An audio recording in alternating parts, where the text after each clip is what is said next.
नमस्कार किसान भाइयों। आज हम बात करने वाले हैं ग्राफ्टेड टमाटर की। यह पौधे हमने लगाए थे उम्मीद के साथ कि अच्छा पैदावार देंगे, लेकिन इस सीजन में लगातार भारी बारिश के कारण फसल पर काफ़ी असर पड़ा है।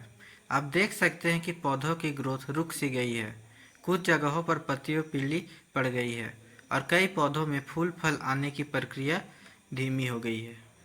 लगातार बारिश की वजह से पौधों की डेंसिटी कम हो गई है और कुछ पौधे तो पूरी तरह से सड़कर खत्म हो गई है।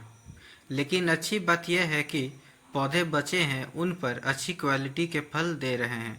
यानी मुश्किल हालात के बावजूद भी यह ग्राफ्टेड टमाटर अपनी ताकत दिखा रहा है। अब बात करते हैं पौधे को सहारा देने की। यहाँ टमाटर की फसल को बांस और रस्सी से 3 लेयर में स्टैकिंग दी गई है। अभी तक पौधे सिर्फ दूसरी लेयर तक ही चढ़ पाए, जबकि इस समय तक पौधों को तीसरी लेयर तक पहुँच जाना चाहिए था। लेकिन भारी बारिश और पत्तियां झड़ने की वजह से ग्रोथ थोड़ी रुक गई है।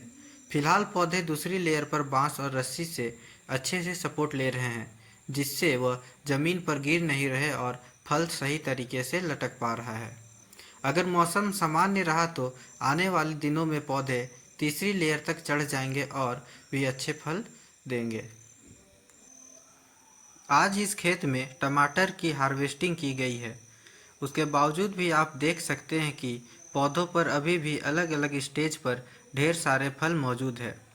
कहीं पर हरी फल है, कहीं अधपके फल है और कहीं पूरी तरह से पके हुए फल।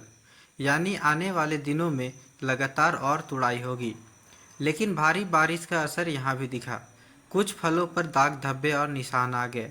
ये फल क्वालिटी में थोड़े कमज़ोर माने जाते हैं और इनकी मार्केट वैल्यू कम हो जाती है।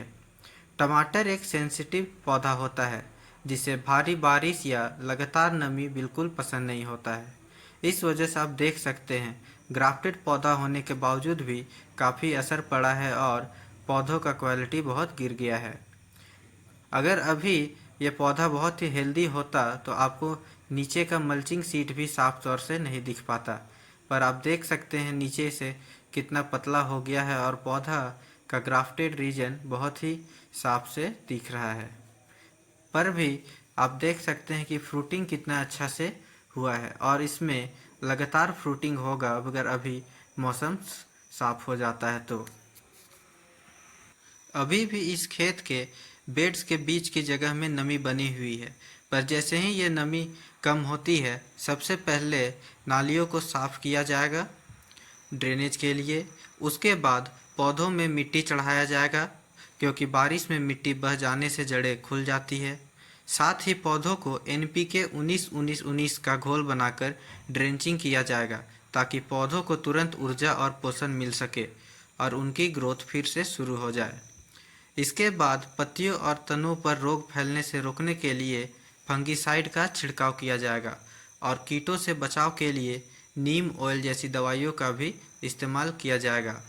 इसके बाद पौधों को दोबारा रस्सी और बांस से स्टैकिंग किया जाएगा, ताकि गिरे हुए पौधे फिर से खड़े हो सके। इन सब उपायों से पौधे अभी भी हरी भरी अवस्था में फल दे रहे हैं और किसान भाइयों को उम्मीद है कि आने वाले दिनों में इन चीज़ों को करने से पौधों का स्थिति और भी अच्छा होगा और लंबे समय तक उम्मीद के हिसाब से फ्लावरिंग और फ्रूटिंग होते रहेगा।